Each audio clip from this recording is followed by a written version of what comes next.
Hey everyone, good morning. My name is Pooja कट और आज के वीडियो में मैं आप सबके साथ शेयर करने वाली हूँ कि एफईए क्या है। अगर आप सोच रहे हैं एफईए जाने के लिए तो एफईए आपको जाना चाहिए या नहीं, या फिर एफईए आपके लिए कितना ज़्यादा वैल्यूएबल रहेगा।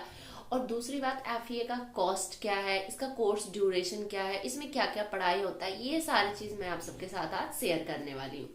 तो मैं हूँ एफईए का स्टूडेंट और मेरा ऑलमोस्ट बेसिक लेवल क्लियर हो गया है और मैं अभी इंटरमीडिएट लेवल में एंटर की हूँ।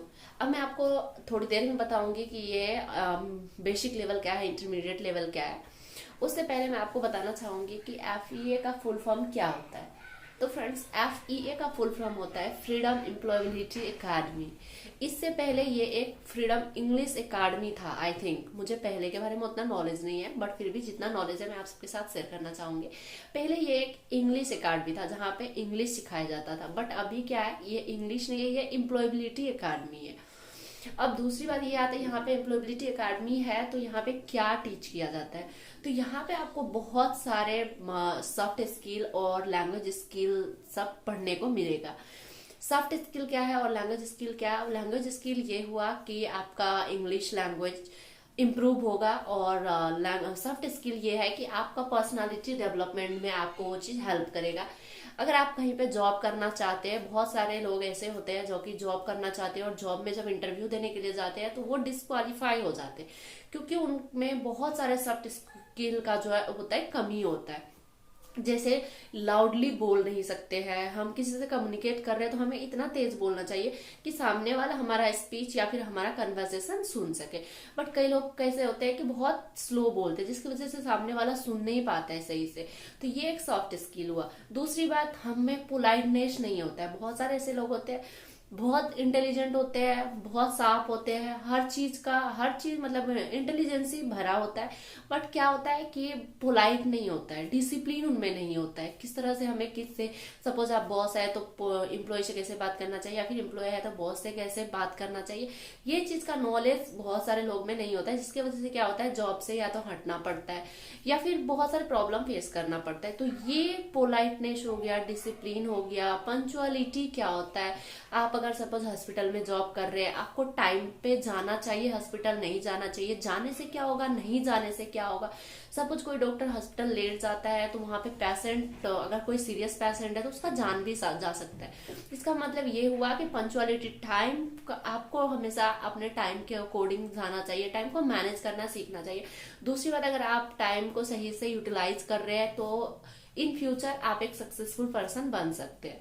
तो ये सारे जो क्वालिटी है, ये सारे आप डेवलप्ड कर सकते हैं अगर आप एफईए जाते हैं तो। अब मैं यहाँ पे बात करूंगी थोड़ी देर में इंग्लिश के लिए भी, कि इंग्लिश भी यहाँ पे अगर आप इंग्लिश बोलना चाहते हैं तो वो चीज भी यहाँ पे आपका बहुत ही ज्यादा इम्प्रूव हो जाएगा। और वो कैसे होगा वो मैं अभी बताती हूँ आपको। वहाँ पे आप बहुत सारे सॉफ्ट स्किल जो है डेवलप कर पाएंगे। बहुत अच्छे से वहाँ पे टीच किया जाता है, बहुत अच्छे से सिखाया जाता है। और उसके बाद हम लैंग्वेज स्किल जो है, हमारा लैंग्वेज भी अच्छा हो जाता है। लैंग्वेज क्यों अच्छा हो जाता है, जब हम एफईए जाते हैं तो वहाँ पे क्या होता है कि हमें एफईए में इंग्लिश बोलना पड़ता है। वहाँ पे हिंदी अलाउड बिल्कुल ही नहीं होता है। वहाँ पे हमें जितना मतलब एक सेशन होता है 1 hour and 40 minute का, तो वो पूरा 1 घंटे और 40 मिनट आपको सिर्फ और सिर्फ इंग्लिश ही बोलना होता है। आप वहां पे हिंदी में even a single word you can not speak. तो इससे क्या होता है, अगर आप इंग्लिश बोल रहे हैं तो आपका बहुत ही अच्छा इंग्लिश में फ्लुएंसी आ जाता है। एक्चुअली मैं ये वीडियो सोच रही थी कि हिंदी में बना, इंग्लिश में बनाऊं, बट फिर मैं सोची नहीं, मैं हिंदी में बनाती हूँ, क्योंकि बहुत सारे पेरेंट्स भी ये वीडियो देख रहे होंगे। तो क्या होता है, हर पेरेंट्स को इंग्लिश बहुत अच्छे से समझ में नहीं आता है। और अगर आपके बच्चे को आप एफईए भेजना चाहते हैं तो आपके दिमाग में क्वेश्चन तो आता ही होगा कि मैं एफईए भेजूं या नहीं भेजूं। तो मैं उन पेरेंट्स को सोच के हिंदी में वीडियो बनाई, ताकि उनको भी समझने में आसान हो जाए। स्टूडेंट्स है तो स्टूडेंट्स को तो ऑब्वियसली इंग्लिश आता ही होगा आजकल के स्टूडेंट्स को, बट हाँ, पेरेंट्स के लिए सोच के मैं हिंदी में बनाई, कि ताकि पेरेंट्स को भी थोड़ा सा सेटिस्फेक्शन मिल जाए कि एफईए है क्या, हमें भेजना चाहिए या नहीं भेजना चाहिए। तो चलिए इस बात को साइड कर देते हैं, और मेरा मोटिव हिंदी में बनाने का यही था, तो मैं ये चाहिए आप सबको बता दूं। तो चलिए फिर आ जाते हैं। आप देखिए, इंग्लिश अगर आप इम्प्रूव करना चाहते हैं तो आप FEA जाना आपको जाना चाहिए या नहीं। तो चलिए मैं अपने बारे में बताती हूँ आपको। एक्चुअली मैं क्या की थी, मुझे भी पता चला था ये कि FEA जो है वो इंग्लिश पढ़ाता है, वहाँ पे हम अपना इंग्लिश को इम्प्रूव कर सकते हैं। तो मैं वहाँ पे गई, बट वहाँ पे जाने के बाद मुझे ये चीज़ पता चला कि यहाँ पे थोड़ा बहुत इंग्लिश का ग्रामर, क्योंकि देखिए इंग्लिश अगर आप बोलना चाहते हैं तो आपको ग्रामर का नॉलेज होना चाहिए। अगर ग्रामर का नॉलेज नहीं है तो आप इंग्लिश ग्रामर का नॉलेज नहीं है तो आप बहुत अच्छे इंग्लिश नहीं बोल पाएंगे। और अगर आप प्रोफेशनली जैसे सपोज प्रोफेसर बनना चाह रहे हैं इंग्लिश का, या फिर कोई ऐसा लाइन में जाना चाहते हैं जहाँ पे इंग्लिश का बहुत ज़्यादा इंपॉर्टेंस है, तो डेफिनेटली आपको इंग्लिश में आपको एक ग्रामेटिकली करेक्ट इंग्लिश बोलने का जरूरत पड़ जाता है। तो वहाँ पे क्या था कि इंग्लिश मतलब ग्रामर, होल ग्रामर वहाँ पे टीच नहीं होता है, थोड़ा लिटिल बिट वहाँ पे ग्रामर पढ़ाया जाता है। तो मैं सोची कि मैं यहाँ पे क्यों आई, मेरे को तो इंग्लिश इंप्रूव करना है, थोड़ा बहुत मुझे इंग्लिश आता भी है और मुझे तो कम्प्लीटली इंग्लिश यहाँ पे मैं इंग्लिश अच्छा मतलब करेक्ट इंग्लिश बोलने के लिए मैं यहाँ पे आई थी। बट यहाँ पे ग्रामर टीच नहीं होता है तो फिर शायद मुझे छोड़ देना चाहिए FEA। लेकिन उससे पहले मैंने मैम को प्रॉमिस किया था, मैम एडमिशन के टाइम बोली थी कि इफ़ यू आर हियर तो आपको एक बार अगर आप यहाँ आ गए तो आपको 1 साल तक कोर्स कंप्लीट करना पड़ेगा, आप बीच में नहीं छोड़ सकते।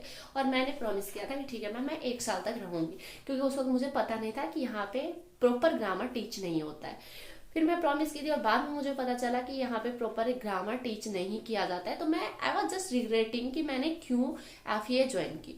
लेकिन जब 5 दिन गई, 6 दिन गई, 10 दिन गई, 15 दिन गई, मतलब you can say that within 4 week और विद इन 1 मंथ भी नहीं, आप ले लीजिए 15-20 दिन के बीच में अंदर ही मुझे ना पहले क्या होता था, जब भी मैं इंग्लिश बोलती थी तो मैं बीच में बहुत ज्यादा पॉज लेती थी।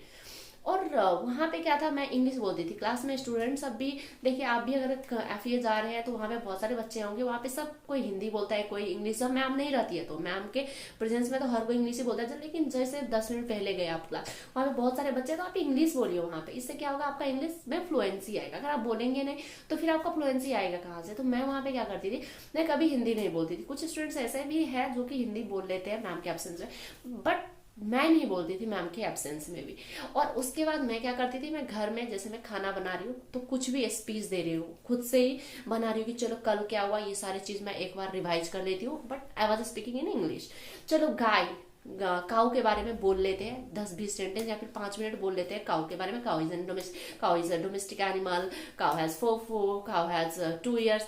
इस तरह से कुछ भी जो भी इजी टॉपिक लगता था मुझे कि मैं इस टॉपिक पे बोल सकती हूँ, तो मैं क्या करती थी, उस टॉपिक को उठाती थी और मैं बोलती थी। मैं रोटी बना रही हूँ, मैं बोल रही हूँ, मैं खाना बना रही हूँ, मैं बोल रही हूँ, मैं झाड़ू लगा रही हूँ, मैं बोल रही हूँ, इस तरह से। और कभी कभी क्या करती थी, मैं मन ही मन भी सोचती थी कि इंग्लिश में मुझे कुछ बोलना है, और मैं उस चीज को पहले मैं जब सोचती थी तो हिंदी में सोचती थी, लेकिन FEA जाने के बाद मैं क्या की, मैं इंग्लिश में सोचने लगी। फिर क्या हुआ, जब मैं 15-20 दिन FEA गई, उसके बाद एक दिन मैं इंग्लिश बोल रही थी घर में, और मेरे अंदर कोई ना तो पॉज था, बहुत फास्ट बोल रही थी। पहले क्या होता था, मैं सोच सोच के बोलती थी, लेकिन उस दिन क्या था, बहुत जल्दी जल्दी बोल रही थी। और उस दिन मैं खुद शॉक्ड हो गई कि ओह माय गॉड ये क्या हो गया। मैं सोच रही थी कि FEA मैं क्यों जा रही हूँ, मुझे वहाँ पे इंग्लिश प्रॉपर पढ़ाई नहीं होता है तो मुझे नहीं जाना चाहिए, मुझे ये लग रहा था। लेकिन जब उस दिन मैं इंग्लिश बोली तो मुझे बेनिफिट दिखा, क्योंकि देखिए जब हम FEA, घर में क्या होता है, हम घर में सबसे हिंदी बोलते हैं, इंग्लिश बोलने वाला कोई होता नहीं है। लेकिन FEA में क्या होता है, वहाँ पे जब आप इंग्लिश बोलते हैं, मैम कंटिन्यू 1 घंटा 40 मिनट आपके साथ इंग्लिश बोलते हैं, इंग्लिश में पढ़ाती, सारे स्टूडेंट हिंदी इंग्लिश बोलते हैं, तो आपका दिमाग में ना बहुत ही अच्छे से इंग्लिश बैठ जाता है, और आप जब बोलते रहते हैं तो आपका वो फ्लुएंसी भी थोड़ा बहुत आने लगता है। तो ये बेनिफिट मुझे हुआ। और दूसरा काम मैं क्या की थी, मैं जब घर में रहती थी तो ये नहीं कि मैं सिर्फ FEA के भरोसे ही हूँ, तो FEA में मुझे जितना पढ़ा हुआ मैं बस उतना ही पढ़ रही है। नहीं, मैं घर में मोबाइल में ग्रामर पढ़ती थी, कभी बुक लेके पढ़ती थी, कभी कुछ लिख रही होती थी, और आजकल तो नेट, गूगल, यूट्यूब पे हर चीज़ अवेलेबल है, तो मैं वहाँ पे भी जो है पढ़ते रहती थी। ऐसा नहीं है कि मैं नहीं पढ़ती थी। तो मैं घर में ग्रामर पढ़ी, और मुझे वहाँ पे एक एनवायरनमेंट मिला जहाँ पे मैं सिर्फ और सिर्फ इंग्लिश बोलती थी। तो इस वजह से क्या हुआ, मेरा इंग्लिश भी बहुत ही अच्छा हो गया। अब देखिए, पहले का आप मेरा वीडियो देख सकते हैं, पूजा व्लॉग एंड शॉर्ट नाम पे कुछ वीडियो, या फिर इस चैनल पे भी आप देख सकते हैं मेरा कुछ पुराना वीडियो इन इंग्लिश में लिखा होगा शायद, या फिर आप देख सकते हैं FEA के बारे में ही जो है। तो कुछ पहले वाला वीडियो में मेरा इंग्लिश के बीच में बहुत पॉज है, लेकिन मैं बाद में जब बोली हूँ तो उसमें बहुत फ्लुएंसी बहुत अच्छा है। आप खुद देख सकते हैं मेरा डिफरेंस, पहले मेरा इंग्लिश कैसा था और अभी इंग्लिश मेरा कैसा है। तो अगर आप इंग्लिश बोलने के लिए एफईए जाना चाहते हैं तो ऑब्वियसली आप जा सकते हैं। अगर आप पेरेंट्स हैं, आप अपने बच्चे को एफईए भेजना चाहते हैं, अगर आपका बच्चा इंग्लिश में वीक है तो आप वहां पे डेफिनेटली भेजिए। इससे क्या होगा, आपके बच्चे थोड़ा सा अगर घर में ग्रामर वगैरह थोड़ा सा देख लेंगे तो वहां पे एक अच्छा एनवायरनमेंट मिल जाता है जहां पे आपके बच्चे का या फिर आपका इंग्लिश बहुत ही अच्छा हो जाएगा। वहाँ पे बहुत सारे मैम भी है जो कि बोली है कि मैं 2 महीने 4 महीने का कोर्स की इंग्लिश का, 6 महीने तक का कोर्स की इंग्लिश का, लेकिन after taking 1 year of FEA class वो इंग्लिश में अच्छा हुई, मतलब पूरा इंग्लिश बोलना एफईए ज्वाइन करने के बाद ही सीखी, जब वो 1 ईयर का क्लास ली। 2 महीने 4 महीने का क्लास आप लेके इंग्लिश में, वहाँ पे क्या होगा, तो हिंदी में पढ़ाएगा, बोलने का बस आपको तरीका बता देगा, बट वहाँ पे पूरा हिंदी इंग्लिश बोलने का शायद आपको जिस तरह से एफईए में बेनिफिट होगा, मुझे नहीं लगता कि वहाँ पे होगा, क्योंकि हमारी मैम खुद ही बोली कि मेरे को एफईए आने के बाद मेरा इंग्लिश इतना अच्छा हुआ जब मैं 1 ईयर का क्लास ली। तो मुझे इंग्लिश इंस्टीट्यूशन का उतना नॉलेज नहीं है, बिकॉज मैं नहीं गई हूँ आज तक इंग्लिश इंस्टीट्यूशन कभी इंग्लिश सीखने। तो जैसे मैम सबका एक्सपीरियंस है, उस एक्सपीरियंस के बेस पे बोल सकती हूँ कि सब बोलता है कि 2-4 महीने का क्लास से कुछ नहीं होता है। अगर आप प्रॉपर 1 ईयर का क्लास लेते हैं and FEA is very strict, you can not speak even a single word of Hindi there. तो इसीलिए एफईए आपके लिए बहुत ही बेस्ट होगा अगर आप इंग्लिश बोलने के लिए वहाँ पे जाना चाहते हैं तो। और वहाँ पे थोड़ा बहुत इंग्लिश का ग्रामर भी पढ़ाया जाता है, लेकिन हाँ वो भी बहुत ही इंपॉर्टेंट है और अच्छा चीज़ है। By the way I have just finished my basic course now.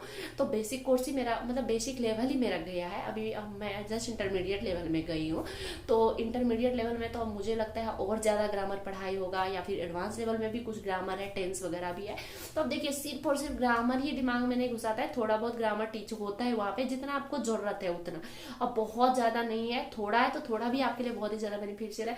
और दूसरी बात, आप जो सोच के जा रहे हैं वहाँ पे आप उससे ज्यादा, क्योंकि मैं सोची थी कि मैं इंग्लिश सीखने के लिए जा रही हूँ, लेकिन मैं तो मेरा तो इंग्लिश अच्छा हो ही गया, साथ ही में मेरे को वहाँ पे एम्प्लॉयबिलिटी स्किल भी मेरे अंदर डेवलप्ड हो गया, मुझे सीखने को मिला। क्योंकि ये एम्प्लॉयबिलिटी स्किल ना आपके ऑफिस और बॉस के लिए नहीं, आपके घर में भी मैनेज करने के लिए बहुत ही अच्छा होता है, बिकॉज वहाँ पे पोलाइटनेस वगैरह भी पढ़ाया जाता है। तो आपको आपके लाइफ में पोलाइटनेस का कितना ज्यादा वैल्यू है वो चीज भी आप वहाँ पे आपको देखने को मिल जाएगा। और उसके बाद चलिए आते हैं ये कोर्स ड्यूरेशन कितना ईयर का है। तो ये कोर्स ड्यूरेशन टोटल 1 ईयर का है। और इसमें आपको जब आप जाते हैं तो क्या होता है, जब शुरू में आप जाते हैं, और हाँ ये बता दो कि ये बिल्कुल फ्री ऑफ कॉस्ट है, यहाँ पे आपको 1 रुपया भी नहीं लगेगा। जब आप एडमिशन लेने जाएंगे तब भी आपको पैसा नहीं लगेगा, और जब आपका कोर्स खत्म हो जाएगा, सर्टिफिकेट मिलेगा, तब भी आपको 1 रुपया भी नहीं लगेगा। और 1-2 इंटरेस्टिंग चीज भी मैं लास्ट में बताऊंगी, बट उससे पहले मैं आपको बता दूं कि आप जब जाते हैं ना तो आपको मैं चलिए फर्स्ट डे से अब मैं बताती हूँ कि एफईए में आपको एडमिशन कैसे मिल सकता है। एफईए में आपको लगेगा कि आप वहाँ पे परमानेंट हो गए हैं। उसके बाद सर्टिफिकेट वगैरह क्या कैसे मिलता है, उसके बाद आपको रेगुलर वहाँ पे कितना जाना होता है, मैं ये सब चीज भी बताऊंगी। और 1-2 इंटरेस्टिंग चीज भी मैं लास्ट में बताऊंगी। तो देखिए, जिस दिन आप जाते हैं वहाँ पे आपको मैम सबसे पहले तो पूछती है आपने अपने पेरेंट्स को बताया या नहीं बताया। अगर आप अपने पेरेंट्स को इन्फॉर्म नहीं किया तो आप अपने पेरेंट्स को इन्फॉर्म कीजिए। ऐसा नहीं कि आप बस आ गए और अपने मम्मी को बोले मैं स्कूल जा रहा हूँ और आप एफईए आ गए, तो ऐसा नहीं करना है। आपको अपने पेरेंट्स को इन्फॉर्म करके आना है, because this is of 1 year course. ये ऐसा नहीं है कि 1-2 दिन का कोर्स है, कंप्लीट 1 ईयर का है। तो आपको अपने पेरेंट्स को बोलना चाहिए। और इसका टाइमिंग जो है सुबह 7 बजे से लेकर रात के आई थिंक 9 बजे तक होता है। और मैं यहाँ पे मॉर्निंग क्लास ले रही हूँ, तो जो कि 7 बजे से ही स्टार्ट होता है। और तो आप कोई भी क्लास ले सकते हैं, 7 बजे से स्टार्ट होता है, रात के 9 बजे तक होता है। तो जैसे आप अगर वर्किंग है, अगर आप स्टूडेंट है, तो भी आपको जो टाइम सही लगे आप ले सकते हैं। और यहाँ पे बहुत सारे ऐसे स्टूडेंट हैं मेरे फ्रेंड सब, जो कि अपना इसकी मतलब कोई कम्युनिकेशन स्किल इंप्रूव करने के लिए आया है। कुछ जैसे मेरे एक फ्रेंड है, बहुत धीरे बोलता है और वो बहुत बार इंटरव्यू में फेल हो गया है, जॉब इंटरव्यू में, क्योंकि वो बहुत धीरे बोलता है। तो यहाँ पे क्या है, मैम आपको बार बार, मैम हो या सर हो, हमारे फैसिलिटेटर बार बार आपको बोलेंगे कि तेज बोलो तेज बोलो। इससे क्या होता है, जब आप कंटिन्यू आपको कोई बोल रहा है ना, तो आप धीरे धीरे उस चीज को अपने दिमाग में अप्लाई कर लेते हैं और फिर आपका वॉल्यूम इंटरनेशन खुद ही हाई हो जाता है। तो ये बेनिफिट यहाँ पे मिलता है। तो इस चीज के लिए बहुत सारे मतलब जॉब के लिए भी स्टूडेंट सब यहाँ पे है। ऐसा नहीं है कि सिर्फ स्टूडेंट ही है, वर्किंग पर्सन भी है, जो वर्किंग प्लस स्टूडेंट है वो भी यहाँ पे है। तो चलिए, जिस दिन आप यहाँ पे फर्स्ट डे आते हैं तो उस दिन आपको मैम सबसे पहले तो पूछेगी अपने पेरेंट्स को इन्फॉर्म किया कि नहीं। उसके बाद आपको पेरेंट्स बोलेंगे वहाँ पे फैसिलिटेटर, वहाँ पे हम एक्चुअली टीचर नहीं बोलते हैं, फैसिलिटेटर बोलते हैं, जो हमें पढ़ाते हैं। क्योंकि टीचर क्या होता है, जो हमें टीच करते हैं स्कूल में, बट फैसिलिटेटर क्या होता है, जो हमें हेल्प करते हैं, वहाँ पे हमें एवरीडे हेल्प करते हैं हर चीज़ को सीखने में, समझने में। तो इसीलिए हम उन्हें फैसिलिटेटर बोलते हैं। तो उसके बाद क्या होता है, आपको बोलते हैं अपने पेरेंट्स को इन्फॉर्म करने के लिए। पेरेंट्स को आप इन्फॉर्म करके आते हैं तो एक या 2 दिन में जब मैम को लगता है, मैम उस वक्त आपको 1-2 दिन में, फर्स्ट सेकंड थर्ड और फोर्थ डे तक में आपको मैम एक टेम्पोररी आईडी देते हैं। आपको परमानेंट आईडी स्टार्टिंग में नहीं देते, आपको टेम्पोररी आईडी देते हैं। वो क्यों देते हैं, अब देखिए, आपको टेम्पोररी आईडी देते हैं, उसके बाद आपको, आप अंडर ऑब्जर्वेशन होते हैं। आप देखिए जैसे यहाँ पे, हाँ, और एक चीज, आपका एज 18+ होना चाहिए। अगर आप एफए जाना चाहते हैं तो 18+ होना चाहिए। 18 बिलो है तो आपका एडमिशन वहाँ पे नहीं हो सकता है। तो उसके बाद क्या होता है, 18+ है तो आपको एक आईडी दिया जाता है, टेम्पोररी आईडी। और उसके बाद आप अंडर ऑब्जर्वेशन होते हैं। अंडर ऑब्जर्वेशन का मतलब क्या हुआ, आप अगर आप मतलब डेली आ रहे हैं या नहीं आ रहे हैं। और एक चीज़ और मुझे बताना था, अगर आप जो वर्किंग है तो भी आप आ सकते हैं यहाँ पे। ये तो मैंने आपको पहले बता दिया। कुछ एक इम्पोर्टेंट चीज़ था जो कि मेरा मिस हो रहा है। वर्किंग है तो आ सकते हैं, अगर आप स्टूडेंट हैं तो भी आ सकते हैं। आप अपने चॉइस के अकॉर्डिंग टाइम यहाँ पे चूज कर सकते हैं। चलो बाद में याद आएगी तो मैं बता दूंगी। तो यहाँ पे अंडर ऑब्जर्वेशन का मतलब आप टाइम से आ रहे हैं कि नहीं है। वहाँ पे पंक्चुअलिटी बहुत ही ज़्यादा इंपॉर्टेंट होता है। ये नहीं कि आपका जब मन करता है आप आ जाओ 10 मिनट लेट, 20 मिनट लेट, नहीं। वो जो टेम्पोररी आईडी है उसका मतलब ये नहीं कि आप वहाँ पे फिक्स हो गए स्टूडेंट, परमानेंट हो गए, नहीं है। आपको परमानेंट आईडी मिलेगा बाद में। उसके बाद आपका डिसिप्लिन देखता है, ये नहीं कि क्लास में गए सिगरेट पी रहे हैं या फिर गलत काम कर रहे हैं, नेगेटिव इन्वायरमेंट क्रिएट कर रहे हैं, ये नहीं। आपका ये भी, उसके बाद पोलाइटनेस भी देखा जाएगा। ये नहीं आप मैम के साथ रूड बात कर रहे हैं। अब जैसे कि 18+ होता है एज, तो हम थोड़ा बड़े भी, मतलब बच्चे थोड़े बड़े होते हैं, तो वो चीज़ सब भी थोड़ा सा वहाँ पे ऑब्जर्व करना पड़ता है फैसिलिटेटर को। तो वो सब चीज़ आपका ऑब्जर्वेशन में होता है। और दूसरी बात देखिए, as you know that you must be, student must be 18+। तो क्या होता है, अब वहाँ पे ABCD पढ़ाएगी मैम, ये तो पॉसिबल नहीं होता है। एक स्टूडेंट हमारे क्लास में ऐसी थी जो कि बिल्कुल ही नहीं समझ रही थी। जैसे what, how many members are there in your family, ये बोलने पे भी वो नहीं समझ पा रही थी कि मैम मुझसे क्या पूछना चाह रही है। तो ऐसे स्टूडेंट को भी वहाँ पे रखना पॉसिबल नहीं होता है, क्योंकि बहुत सारे स्टूडेंट है वहाँ पे। हम एक एम्प्लॉयबिलिटी स्किल पढ़ा रहे हैं through, and the medium is English. तो वहाँ पे एटलीस्ट आपको इंग्लिश समझने का कैपेसिटी होना चाहिए। आप नहीं बोल पा रहे हैं, that's okay. If you are giving answer in a single word then also it's okay. लेकिन अगर आप समझ ही नहीं पा रहे कि क्या what is your nick name, ये भी अगर आप नहीं समझ पा रहे तो इस तरह का स्टूडेंट को रखना वहाँ पे मुश्किल था। तो एक स्टूडेंट को, मैम को बोलना पड़ा कि आप थोड़ा सा घर में प्रैक्टिस करो, नेक्स्ट ईयर तक अगर आपका सब कुछ सही हो जाएगा तो आप वापस आ जाना, अगर आप एटलीस्ट इंग्लिश समझने वाले हो जो आप, ऐसे मैम बोली। तो कहने का मतलब ये है कि आप में थोड़ा बहुत एटलीस्ट समझने का नॉलेज होना चाहिए। बोलने के लिए तो चलो कोई नहीं, अगर आप नहीं बोल रहे हैं तो आपको बोलने में थोड़ा सा दिक्कत होता है, बट वहाँ पे आपको इतना ज़्यादा बोलने का मौका मिलेगा, एवरीडे बोलने का मौका मिलता है। आगे आके बोलने के लिए मैम देती है।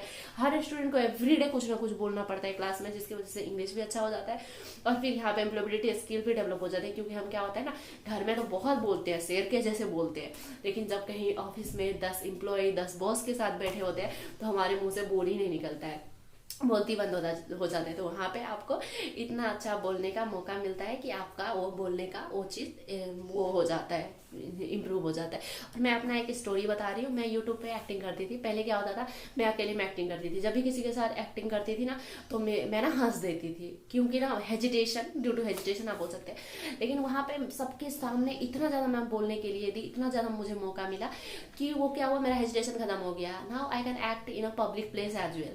मैं बहुत अच्छे सबके सामने पब्लिक प्लेस में एक्ट कर लेती हूँ और मेरे अंदर से हंसी भी नहीं निकलती है। तो ये बेनिफिट मेरे को भी हुआ है।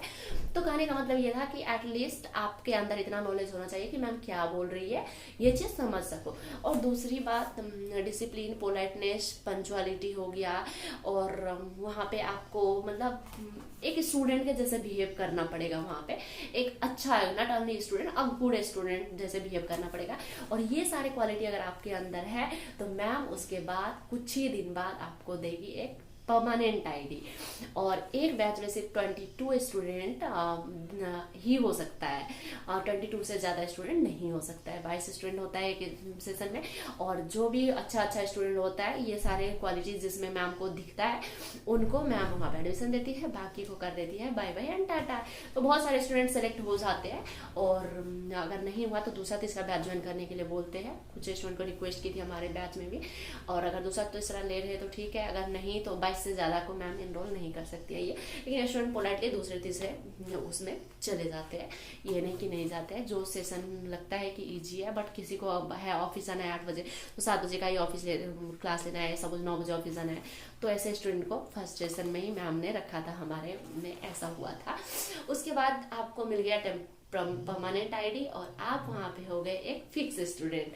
अब आपको कोई भी डिसमिस नहीं कर सकता है, ऐसा मत सोचना। अगर आप उसके बाद भी अनडिसिप्लिन रहे, अच्छा बिहेव नहीं किया, तो आपको वहाँ पे कभी भी निकाल दिया जाएगा। ये तो आपको पता ही होगा, स्कूल में भी अगर आप बहुत ज़्यादा हीरोपंती करेंगे तो आपको निकाल देगा, तो वहाँ पे डिसिप्लिन मेंटेन करके रहना पड़ता है। उसके बाद हमारे क्लास में एक जीबीसी पार्टनर होता है। जीबीसी मतलब मैम पेयर पेयर में बना देती है।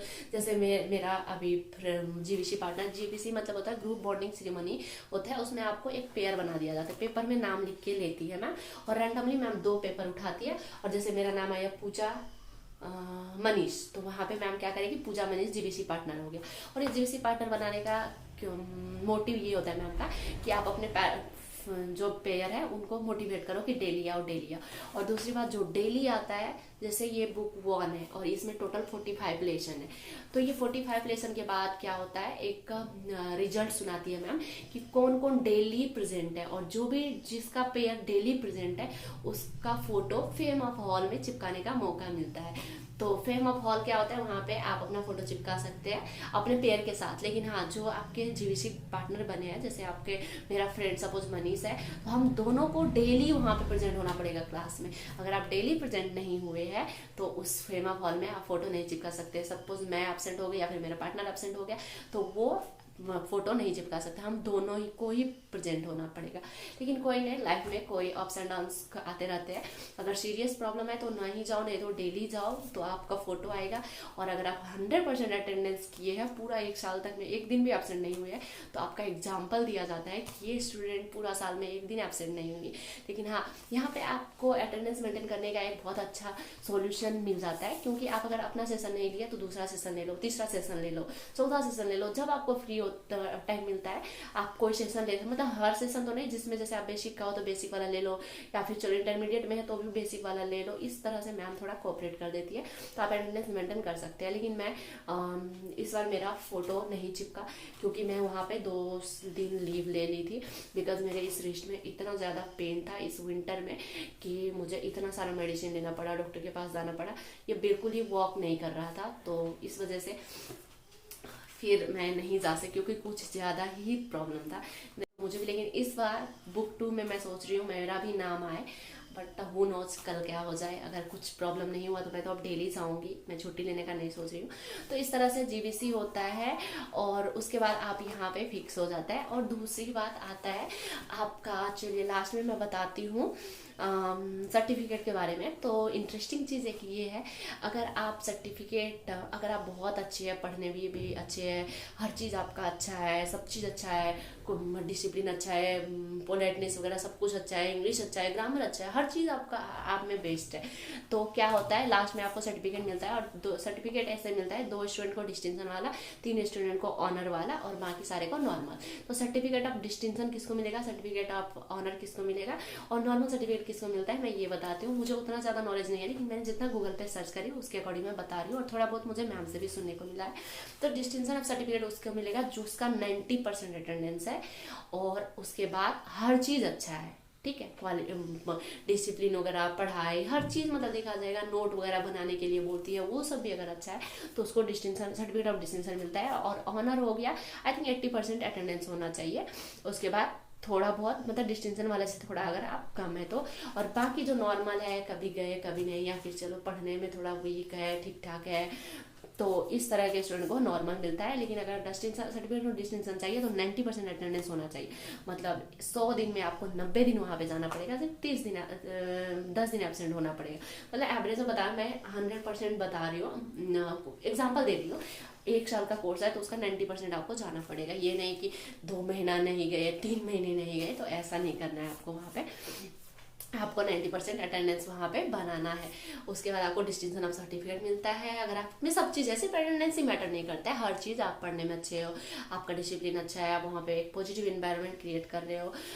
और दूसरी बात, आप देखिए बुक पे आ जाते हैं तो कुछ एफईए के बारे में मैं बताना चाहूँगी। अब देखिए ये जैसे बुक है, तो ये बुक हमें एफईए से मिलता है फ्री ऑफ कॉस्ट। ये बुक मटेरियल के लिए भी हमें पैसा नहीं देना पड़ता है, ठीक है। तो इसमें हमें हो जाता है टोटल 41 बुक। और हाँ, मेरा जब सर्टिफिकेट वगैरह मिलेगा, जब मैं इंटरमीडिएट लेवल क्लियर करूँगी तो भी मैं एक वीडियो बनाऊँगी, तो मैं आपको ज़रूर बताऊँगी कि क्या कैसे हुआ, सर्टिफिकेट कैसा होता है, तब मुझे और ज़्यादा अच्छा नॉलेज मिल जाएगा। तो ये देखिए यहाँ पे टोटल आपको होता है 45 लेसन, ठीक है। इस बुक में 45 दिन लग जाता है। लेकिन 45 क्या, बीच में संडे आ जाता है, फिर कभी कभी कोई छुट्टी, कभी इंडिपेंडेंस डे, कभी ये वो, तो थोड़ा टाइम लग जाता है। तो ये 45 लेसन है। 45 को चलिए 50-60 ले लीजिए, इतना दिन लग ही जाता है 55 डेज ऑलमोस्ट। तो इसमें क्या होता है, बेसिक चीज़ आपको पढ़ाया जाता है। हु आई एम, टाइटल्स कैसे लिखते हैं, टाइटल क्या होता है, कौन से एज में क्या टाइटल दिया जाता है, फैमिली के बारे में पढ़ाया होता है, time management, do does, can, can't, इस तरह से लैंग्वेज स्किल, सॉफ्टवेयर स्किल दोनों पढ़ाया जाता है। और इसमें कंसोलिडेशन होता है। कंसोलिडेशन मतलब हर 10 दिन ले लीजिए, या फिर हफ्ते में, या फिर 15 दिन में, इस तरह में कंसोलिडेशन होता है। उसमें क्या होता है, आप पूरे हफ्ते भर में क्या पढ़े हैं वो चीज़ आपको रिवाइज किया जाता है थ्रू गेम। और हाँ, वहाँ पे ना कोर्स खत्म होने के बाद, मतलब बुक खत्म होने के जैसे आज का एक टाइटल है, वो एक टॉपिक है, वो टॉपिक खत्म हो जाता है, टाइम बचता है, वहाँ पे मैम गेम वगैरह भी करवाती है। और वो गेम भी ना माइंडफुलनेस, आप कितने माइंड से शार्प है, इस तरह से टेस्ट होता है, इस तरह का गेम वहाँ पे होता है। तो इस तरह से आपको बुक, और लास्ट में जो है ये कम्युनिकेशन स्किल, लास्ट में क्या होता है, मैम आपको बोलने के लिए देती है कि आप आगे जाओ और वहाँ पे बोलो कि आपने पूरा बेसिक लेवल में कितना, मतलब टेस्ट होता है एक तरह से कि बेसिक लेवल में किसने कितना सीखा है। तो सामने जाके बोलने के लिए भी देती है। मैम टॉपिक देगी, आपको चूज करिए इसमें से कौन सा टॉपिक पे आप बोलना चाहते हैं। तो मैं उस पर फेवरेट फैसिलिटेटर के बारे में बोली थी। स्टूडेंट, मैम सब आपको फीडबैक देंगे, तो आपको पता चलेगा कि आप कितना सीखे हैं, और मैम को भी पता चलता है कि विद्यार्थी में कितना इंप्रूवमेंट हुआ है।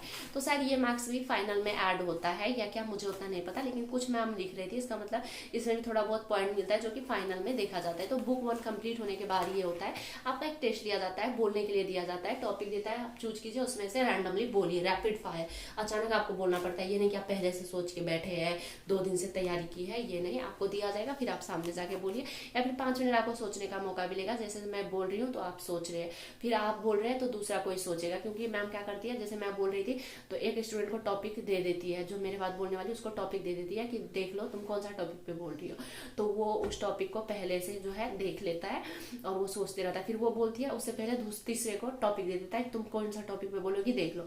फिर वो 2 मिनट बस मिलता है उसको सोचने के लिए। तो इस तरह से होता है, और उस दिन फीडबैक दिया जाता है। और शायद ये सारे चीज भी वहाँ पे इंक्लूड होगा, आई थिंक सो, कि आप ये स्टूडेंट कैसा था बेसिक लेवल में। बाय द वे फाइनल में तो, फाइनल जाते जाते तक तो इतना टेस्ट होगा, पता चल ही जाएगा कि कौन कैसा है।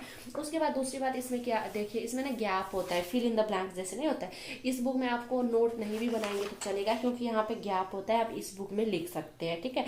तो मैं इसका नोट भी बनाई थी, कॉपी में भी मैं लिखी थी, बाकी आपको इस तरह से बुक में भी लिखने के लिए मिल जाता है। और ये बुक आपको डेली वहाँ पे मैम देती है और डेली फिर ले लेती है।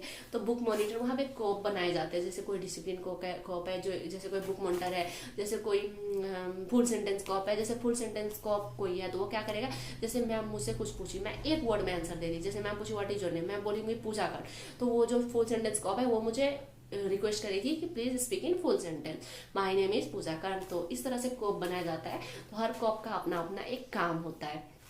उसके बाद क्या होता है, बुक, हाँ बुक का हो गया आपको।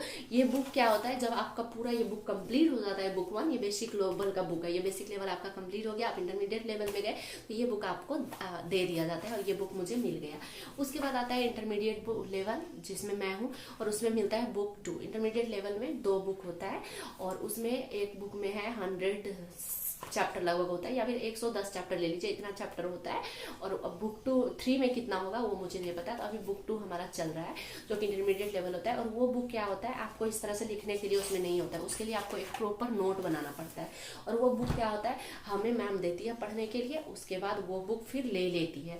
और वही बुक से, उसमें क्यों नहीं लिखने देती है, क्योंकि देखिए हम पढ़े उसी बुक से दूसरा बैच जो आ रहा है वो भी पढ़ेगा, तीसरा बैच जो आएगा वो भी पढ़ेगा, चौथा बैच जो आएगा वो भी पढ़ेगा, क्योंकि 22 स्टूडेंट है हर एवरी सेशन में। तो वो बुक सब लोग पढ़ता है, तो इसीलिए कोई उसमें लिख नहीं सकता है। और वो बुक मोटा है, एक्सपेंसिव है। तो देखिए एफईए जब हमें फ्री में दे रहा है इतना ज़्यादा चीज़, वो रेंट, एफईए का क्लास जो है हमारा रेंट पे है, बिजली, बहुत सारे एक्सपेंसेस होता है ना, और इतना सारा बुक मटेरियल, उसके बाद वहाँ पे हमें ईयरफोन, लैपटॉप, हर चीज़ दिया जाता है यूज करने के लिए। तो इतना जब दे रहा है तो हमें भी थोड़ा सा कोऑपरेट करना चाहिए। तो वहाँ पे क्या होता है, बुक जो है आपका बुक वो ले आपको देना पड़ता है, और वही बुक से सब स्टूडेंट पढ़ते हैं। तो आप सोचिए ऐसे ऐसे हमारे में लगभग 7-8 सेशन है, ठीक है। और उतना सेशन अगर एक ही बुक से पढ़े तो कितना ज़्यादा बेनिफिट होगा एफईए को। तो अगर हमें बेनिफिट दे रहा है कोई, तो हमें भी ऑब्वियसली उनके बेनिफिट के लिए सोचना चाहिए, कोऑपरेट करना चाहिए। तो बुक को बहुत केयरफुली हमें यूज करना होता है, क्योंकि वो बुक बहुत सारे स्टूडेंट पढ़ते हैं। और आपको पता है जब आप पढ़ेंगे ना तो आपको पता चलेगा एफईए पर स्टूडेंट एवरीडे 100 रुपीज़ खर्च करता है। आप सोचिए, ये ब्रांच बहुत जगह, बहुत सारे ब्रांच है एफईए का दिल्ली में, ये कई जगह पे है, दिल्ली के बाहर भी बहुत सारे स्टेट में इसका ब्रांच है। आप गूगल पे देख सकते हैं कितना ब्रांच है। और सबको फ्री ऑफ कॉस्ट ये एजुकेशन प्रोवाइड कर रहा है। ये soft skill, language skill, employability skill free में जब हमें दे रहा है तो कितना ज़्यादा खर्च होता होगा। और अगर ये कैलकुलेशन किया जाए तो बुक में ही दिया हुआ है कि पर स्टूडेंट 100 रुपीज़ खर्च होता है एफईए का। और सोचिए एक सेशन में 22 स्टूडेंट, ऐसा 8 सेशन हमारे यहाँ पे चलता है। और हमारे नज़दीक में भी स्वरूप नगर में ब्रांच है, संत नगर में ब्रांच है, ऐसे बहुत सारे ब्रांच है। तो इतना सारा एफईए का कॉस्ट है जो कि हमें फ्री ऑफ कॉस्ट दे रहे हैं। तो हमें भी थोड़ा बहुत कोऑपरेट करना चाहिए। बुक को संभाल के मैं भी रख देती हूँ, पढ़ाई करती हूँ, और एक ही बुक से हम सब लोग पढ़ाई करते हैं। तो बाकी दूसरे बुक के लिए आपको एक नोट बनाना पड़ता है। तो चलिए ये था सारे एफईए के बारे में इंफॉर्मेशन। और हाँ, अगर आप एम्प्लॉयबिलिटी स्किल डेवलप करना चाहते हैं तो ज़रूर जाए वहाँ पे। आप अगर आप एफईए से निकल गए ना तो एक चीज़ मैं 100% बोल सकती हूँ कि आप कहीं भी इंटरव्यू में जाएंगे ना तो आप वहाँ पे डिस्क्वालीफाई नहीं होंगे, आप क्वालिफाई हो जाएंगे। क्योंकि हम पढ़ते क्यों है, पढ़ते इसलिए ना कि फ्यूचर में हम अर्निंग करेंगे। और अगर आप में ये क्वालिटी नहीं है तो आपको बहुत सारे जगह में प्रॉब्लम हो सकता है। और उसके बाद अगर आप इंग्लिश के लिए जाना चाहते हैं तो जाइए डेफिनेटली। यहाँ पे क्या होगा, आपका इंग्लिश बहुत ही अच्छा हो जाएगा। वहाँ पे भी बहुत सारे, जितना आपको चाहिए उतना ग्रामर वहाँ पे भी मिलेगा। ये नहीं बोली मैं कुछ नहीं ग्रामर पढ़ा, तो वहाँ पे ग्रामर मिल जाएगा आपको थोड़ा बहुत। लेकिन आपको घर में ज़्यादा मेहनत करेंगे तो और ज़्यादा आप बेस्ट हो जाएंगे। और उसके बाद कहीं भी हम कुछ भी करते हैं, सपोज पार्लर कोर्स कर रहे हैं, कंप्यूटर कोर्स कर रहे हैं, हम सिर्फ कोर्स करके आएंगे, घर में बैठेंगे तो हमें कुछ नहीं होगा। हमें घर में थोड़ा सा खुद से टाइम देना ही पड़ेगा, तभी हमारा कोर्स जो है अच्छा होगा, हमें नॉलेज जो है और ज़्यादा गेन होगा। तो कोई भी कोर्स करो आपको खुद से टाइम थोड़ा सा देना ही पड़ता है। तो ये था आज का वीडियो। आई जस्ट होप कि आपको एफईए के बारे में जो कुछ भी पूछना था, ज्वाइन करें ना करें, ये सारे डाउट्स क्लियर हो गया होगा। और मैं एक एफईए का स्टूडेंट हूँ तो मैं ये बहुत अच्छे से एक्सप्लेन कर पाई हूँ, आई थिंक सो। तो कोई भी क्वेश्चन हो तो आप सब मुझे कमेंट बॉक्स में कमेंट करके जरूर पूछना। वीडियो अच्छा लगा हो तो वीडियो को लाइक कर देना। Bye bye, see you in my next video.